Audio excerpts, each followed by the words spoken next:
All right, take four, YouTube. This is Crockett36, updating his channel. I have been back from the Toronto Game Conference for a long time, and yet finally I'm getting to the review of the Toronto Game Conference that young Grasshopper and his team, the Cliffside Bunker, put on. Thank you so much, guys. I think Dave and Iron Stitch were integral parts of that, and were very friendly and attentive and worked really hard. And thanks for all that. Putting on a great game conference, and it was a lot of fun.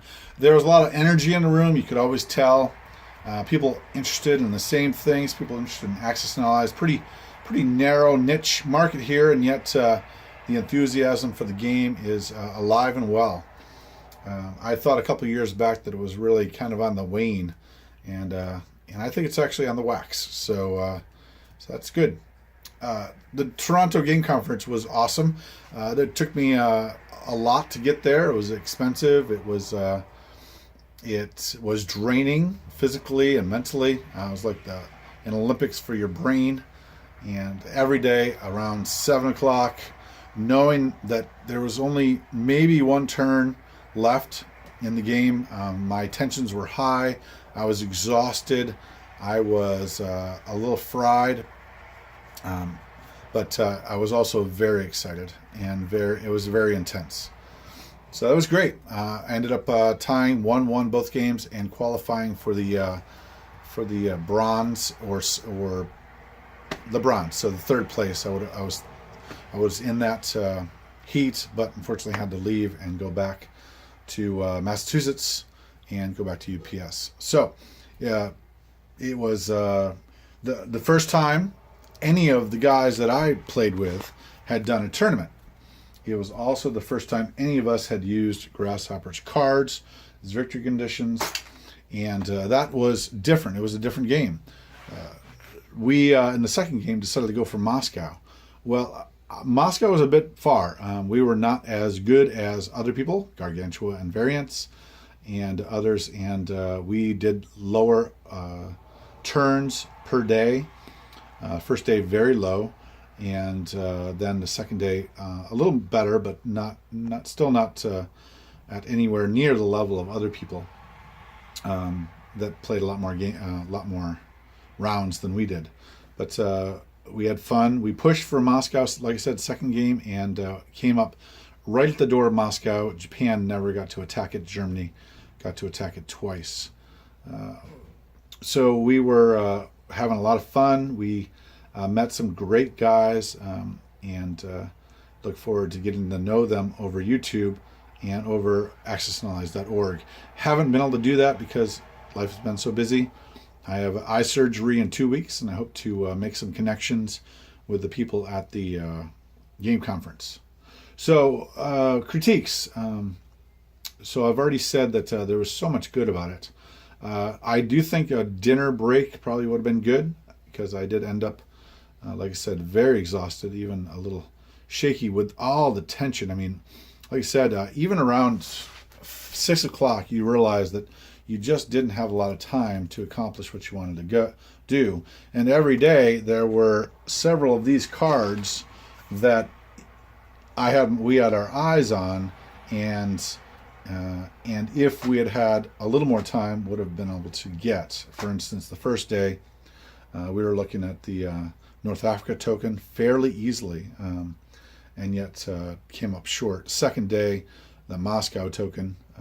Our enemies in that situation were knocking on the door of Paris, and might have been able to get that one, given a couple more rounds. So in that sense, we played to the game, and the shorter, the easier, or the more grabbable tokens were better. And I wonder if young Grasshopper might put up an analysis of which tokens were taken. I know he's already changed the Calcutta token because that one seemed to be too easy. And I know the London token was taken quite a bit. The Sydney token was taken quite a bit. Think of that, Sydney more than Moscow, because it's just there, and it's easier to get to. You have more time. You have enough time to get to it. Not more time. You have enough time to get to it. North Africa and Africa, you have enough time.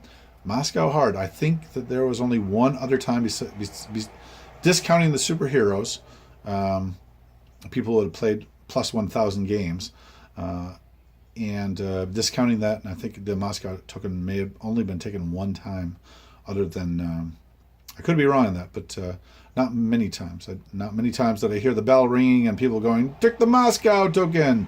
I think it was a bridge too far in that time setting. Loved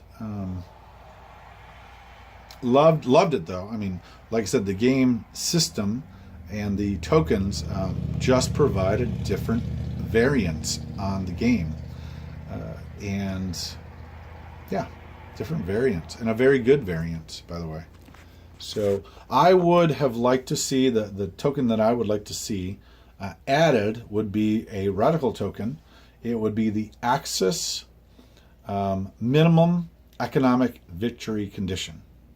The Axis minimum economic victory condition. And the Axis are the big bullies. They start out with so many more pieces than the Allies, especially pieces that are ready right there to fight. And whereas the Axis get a victory token if they have 142 in grasshopper system, I think there should be a minimum where if you haven't, gotten so far, that you would not even, your victory tokens wouldn't even count. You've lost. And that's discounting whether they took London. Because, if we had a situation where they took London, but, Moscow was rapidly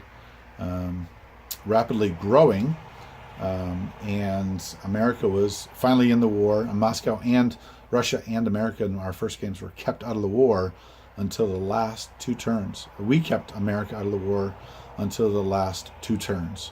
So that's frustrating, obviously, for the Allies, because one of your allies is not in the war. In a game like that, for some reason, just couldn't get it done. We're going to practice our game skills to make it go faster. We didn't think we were slow. I did take one time extension, but besides that, we did it within the time limits, but we just didn't get very far. And not sure what that's all about, except for that we can try to confer less, but I don't think we conferred that much. So just not sure. Our games go faster. I don't know. I'm not sure why, but for whatever reason, we didn't get very far, and our ambition next time will be to get through more rounds. And probably that means conferring less and just making our moves. Anything else? I mentioned my economic victory condition minimum. I mentioned exhaustion and the probably need for a dinner break. I